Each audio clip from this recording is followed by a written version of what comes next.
been a difficult year for tech IPOs, just 28, which is the lowest since 2009. But here on the NASDAQ, we had Atlassian, we also had Match, and Etsy. And I'm joined by Nelson Griggs, who's the EVP of Listing Services at the NASDAQ. Thanks, Nelson.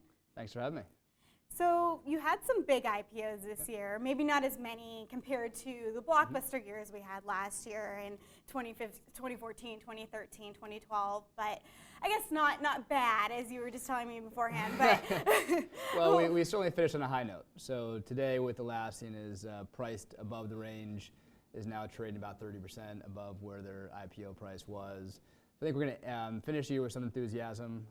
What I do know is that the first quarter looks relatively strong for deals coming out, and there's a good backlog. And so when you say the first quarter looks strong for next year, what kind of IPOs are in the pipeline? Like what kind of categories, what sectors? Yeah, I can go categories because none of them are publicly filed, but you still see the security space being very strong. There's some companies in the storage space that are looking at the public markets.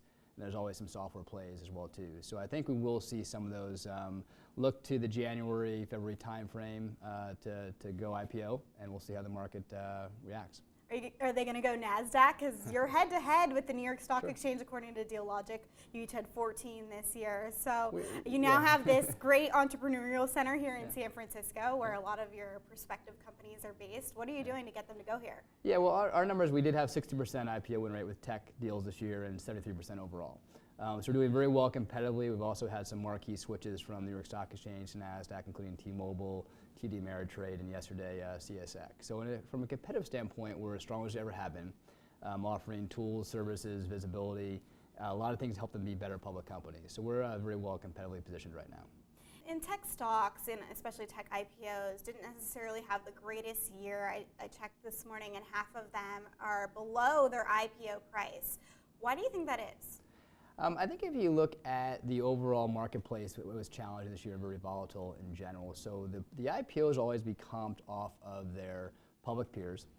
The tech sector has done okay this year, but not terrific. You also have some strength in some of the older technology companies, the ones that have been around, more established, that have profits, that have certain characteristics that the investors looked for this year.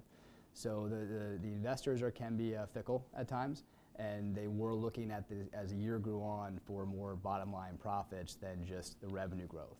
So you see that shift a little bit this year. Yeah, it's interesting that you say that about profitability. Atlassian is profitable, and it seems that investors are liking that.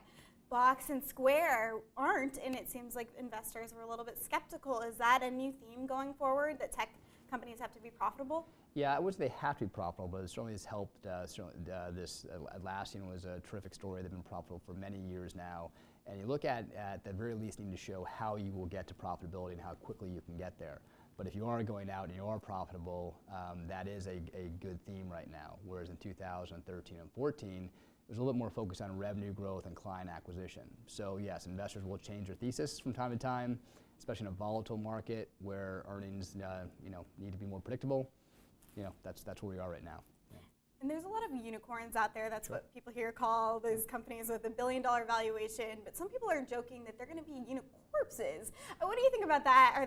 Is that exaggerated, or are we going to see a lot of these large companies going public next year? We certainly feel it's exaggerated. When they go public, I think the beauty of the private marketplace now, which I think we have a NASDAQ initiative called NASDAQ Private Market, is really companies do have the ability to extend their life cycle as a private company. So when they do go public, they're really prepared not only from an internal infrastructure perspective, but also from a business model. So I do think we'll still see continuation of companies stay private. I don't know if next year is the year of the unicorn where they start going out or not. That could be more like 2017. But we'll certainly see companies go out in that $1 billion plus category next year and be very successful. And to paint a broad brush that it's going to be unicorns or another name you want to apply to, I think it's pretty tough. It's a company by company scenario. We know there's some amazing companies out there that are looking to go public at some point in the future. And companies are staying private longer, but they're not necessarily going public at a higher valuation than their last round. Some people have joked that the IPOs are the new down round. I mean, maybe there's only a few that qualify, Square and Box in Hortonworks, but is that a problem if they go public beneath their last valuation that they raised in the private markets? Well, you see with Square, it went public at a valuation that was lower than the last round, and they were able to go out, raise substantial capital to fuel their growth, and that's not necessarily a bad thing. So I think you look at how these private deals are being structured, the terms that are behind them is not only means that sometimes it's not really is not indicative of what the valuation is being reported in the press. Sometimes that press valuation is a little bit more of a marketing tool than a factual tool. So I would look at it as companies who are in position to control their destiny, and if it's with a valuation that's not exactly what the market expects, it certainly doesn't mean they're aren't going to be successful. And overall, you're bullish for 2016 tech IPOs, it sounds like? Yeah, we're real bullish. I think it's going to be a market that's going to be volatile for sure. It always is, and there'll be some pockets of strength. There'll be some times where the market pulls back a bit, but there's so many great quality companies that are in the pipeline now that we feel pretty optimistic about it. All right, well, thank you. Look forward to seeing what's to come. Thank you, Katie. From the NASDAQ in San Francisco, this is Katie Roof for TechCrunch.